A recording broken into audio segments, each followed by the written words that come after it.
వేయాలి. పలానా వ్యక్తి ఇది జాయిన్ అయ్యాడు, నేను ఇది జాయిన్ అవ్వాలి. పలానా వ్యక్తి ఇది చదువుతున్నాడు కాబట్టి నేను ఇది చదవాలి.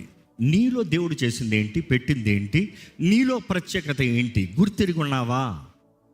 ఈరోజు number 1 problem in the world is identity problem. ఏం ప్రాబ్లం? Identity problem. నేను ఎవరిని? అది ఎంత దారుణంగా వెళ్ళిందంటే, నేను అబ్బాయినా అమ్మాయినా నాకే తెలియట్లే. నువ్వు అబ్బాయి అమ్మాయి అని పూర్వం అడగండి, పక్కన చెప్తారు. ఈరోజంట అబ్బాయి అమ్మాయిలో ఉన్నాను, లేకపోతే అమ్మాయి అబ్బాయిలో ఉన్నాను అన్న స్థితిలోకి వెళ్ళిపోయారు. కారణం ఏంటి? దేవుని వాక్యం తెలియజేస్తుంది, lack of knowledge my people perish. హోషేయ 4:6. తెలివి లేక ప్రజలు నశించిపోతున్నారంట. Because they are not taught. ఈరోజు ఎలాగైపోయింది, వాళ్ళకి నువ్వు చెప్పొద్దు, వాళ్ళే తెలుసుకొనే అని చెప్తూ ఎడ్యుకేషన్ సిస్టంలో, యూఎస్లో అయితే ఎడ్యుకేషన్ సిస్టంలోకి వెళ్ళి దానికి ట్రైనింగ్ ఇప్పిస్తున్నారు. మళ్ళీ తల్లిదండ్రులకి అంటారు, నువ్వు చెప్పొద్దు, వారు తెలుసుకొనే. ఏం నేర్పిస్తున్నావు? బాలుడు నడవలసిన త్రోవ వాడికి నేర్పించు, పెద్దవాడైనప్పుడు దాని నుండి తొలగిపోవడం దేవుని వాక్యం తెలియజేస్తుంది. అంటే it has to be taught. Who are you? దేవుని వాక్యం చూసినప్పుడు ఇర్మియా గ్రంథం 29:11 చూస్తే, I have plans for you, plans to prosper you, give you hope, give you future. నువ్వు ఫలించాలని, నువ్వు అభివృద్ధి చెందాలని, నువ్వు మేలుగా బ్రతకాలని, నీ జీవితంలో వెలుగు కలిగి ఉండాలని నేను తలంపులు కలిగి ఉన్నా. అంటే చిత్తము ఎరిగి ఉన్నాను, కలిగి ఉన్నాను. ఎంతమంది చెప్తారు, నా సృష్టికర్త నేను ఎవరో ఎరిగి ఉన్నాడు అన్నవారు ఉంటే చేతులు తల్లిలు చెప్తారా? So now the problem is, my God knows. Now the same hands I want to check. ఎంతమంది ఇక్కడ చెప్పగలుగుతారు, I know the will of God in my life? ఎంతమంది చెప్పగలుగుతారు? You see, దేవుడు ఎరిగి ఉన్నాడని తెలుసు, దేవుడు అడిగితే నీకు చెప్తాడని తెలుసు. నమ్ముతారు నమ్మరా? అడిగావా? ఎలాగ అడుగుతాం, ఎలా తెలుసుకుంటాం? You see, నాకు ఒక్కొక్క క్వశ్చన్ చదివిన తర్వాత ఈరోజంతా my heart was burning. But how can we put it simple?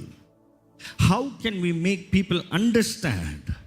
ఈరోజు జ్ఞాపకం చేసుకోవాలి, ఈ సృష్టిలో చేయబడిందంతా సైన్స్ చెప్తుంది ఏమని, ఈ సృష్టిలో everything that exist has a purpose.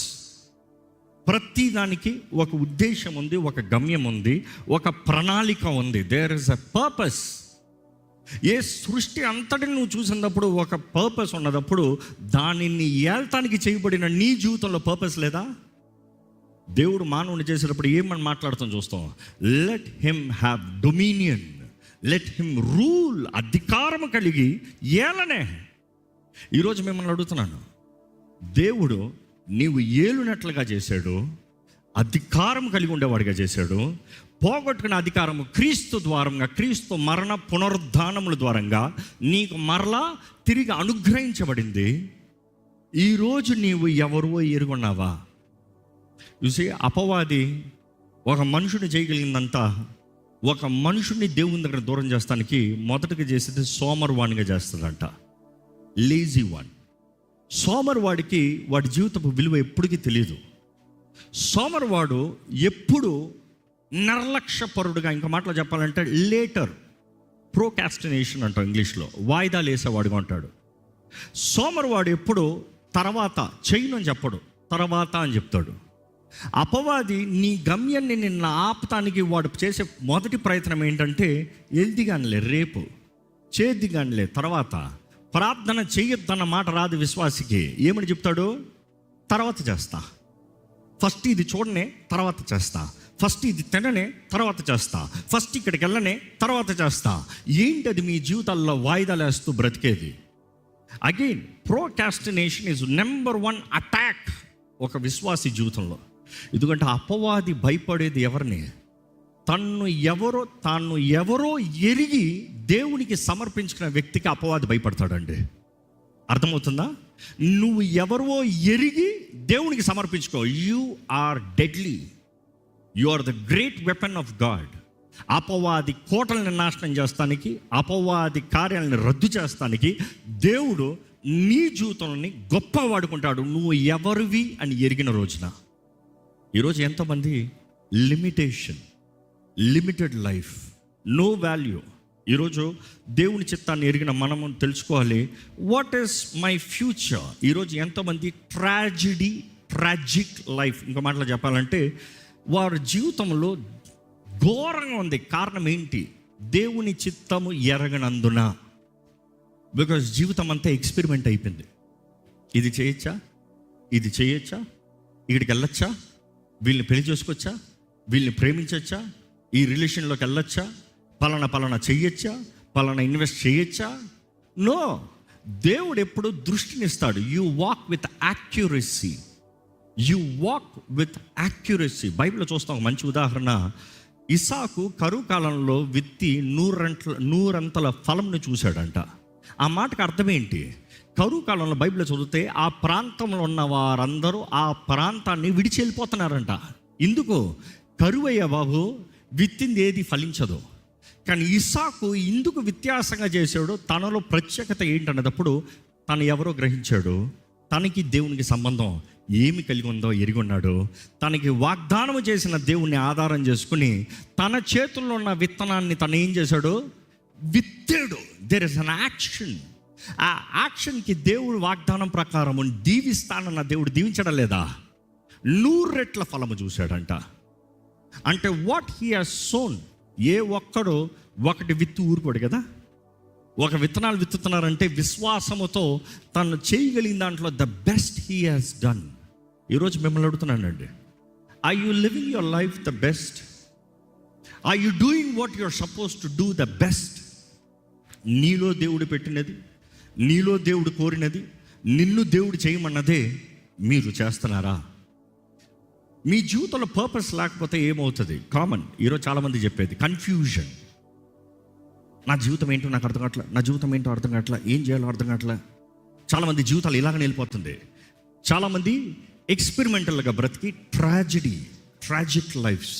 వివాహాలు కోల్పోతాం, ఇన్వెస్ట్మెంట్లు కోల్పోతాం, జీవితాలు పాడైపోతాం. You know there are things that you go into a tragedy. మూడోది మోస్ట్ కామన్, ఫ్రస్ట్రేషన్.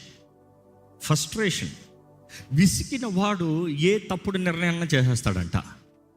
అంటే ఇంకో మాటలో చెప్పాలంటే, ఎప్పుడు ఒక ఫైటింగ్ కాంపిటీషన్లో కానీ, బాక్సింగ్లో కానీ, మార్షల్ ఆర్ట్స్లో కానీ జనరల్గా చెప్తూ ఉంటారు, ఫస్ట్ ఫ్రస్ట్రేట్ యువర్ అపోనెంట్. ఎందుకంటే వాడు ఫుల్ మైండ్ ఫోకస్లో ఉన్నప్పుడు వాడుకున్న పవర్కి నేను దప్పని కొట్టి పడిచ్చేమో. కానీ వాడిని ఫ్రస్ట్రేట్ చేసేసావు అనుకో, ఇసికించేసావు అనుకో, ఇసికించిన తర్వాత వాడు కంట్రోల్లో ఉండడు. విసిగిపోయిన మనిషి ఏది పడితే అది చేద్దాం అనుకుంటాడు. ఎందుకంటే frustration will override every good deed and emotion. Frustration is very dangerous. ఈరోజు ఫ్రస్ట్రేషన్లో నిర్ణయాలు చేస్తారు చూడండి. కొంతమంది జీవితాల సాక్ష్యాలు వినేటప్పుడు ఎంతో బాధగా ఉంటుంది. కారణం ఏంటి? పలానా వ్యక్తి నన్ను రిజెక్ట్ చేశాడు కాబట్టి సరే ఈ వ్యక్తి చేస్తాడా, చేసుకుంటాం పెళ్ళి, out of frustration, not really wanting. కానీ తర్వాత ఇరుక్కున్నారు అనేది గ్రహిస్తారు. అయ్యో జీవితం ఎంత అయ్యో. వారి పరిస్థితులు పరిణామాలు చూసినప్పుడు ఎంతో భయంకరంగా ఉంటాయి. You see, you got really know the will of God. ఈరోజు ఎంతో అనుభవిస్తానికి లేక కాదు, దీవెన లేక కాదు, దీవెన ఉన్నా కూడా అపవాది ఫ్రస్ట్రేషన్స్కి నువ్వు గురి అయిపోయావు. దాంట్లో you're not able to, peace లేదు, సమాధానం లేదు. అందుకని అంటాం, నువ్వు ఎన్ని లక్షలు పెట్టి మంచం కొన్నావు కాదు, నిద్ర పడుతుందా? నిద్ర కొనుక్కోగలవా? ఈరోజు మనుషులు ఎట్లయిపోయారు, నిద్ర మాత్రం వేసుకున్నా కూడా నిద్ర రావట్లేదు. అలాంటి పరిస్థితులకు వెళ్ళిపోయారు. అంటే అబ్యూస్ బికాస్ ఆఫ్ ఫ్రస్ట్రేషన్. ఈరోజు దేవుని వాక్యం వింటున్నాం, మనం పరీక్షించుకోవాలండి. బికాజ్ ఎవరైతే వారి జీవితంలో గమ్యం ఎరగని వారు ఉంటారో దే విల్ బి మిస్గైడెడ్. ఏమవుతుంది? మిస్గైడెడ్. చేయకూడనిది చేస్తారు, వెళ్ళకూడని స్థలానికి వెళ్తారు. చేయకూడనిది వెళ్ళకూడనిది చేసినప్పుడు సంసోన్ని జ్ఞాపకం చేసుకోవాలి. ఫిలిస్తీన్ల దగ్గరికి వెళ్ళాడు, ఫిలిస్తీన్ని నాశనం చేయాల్సిన వాడు ఫిలిస్తీన్లతో సాంగత్యం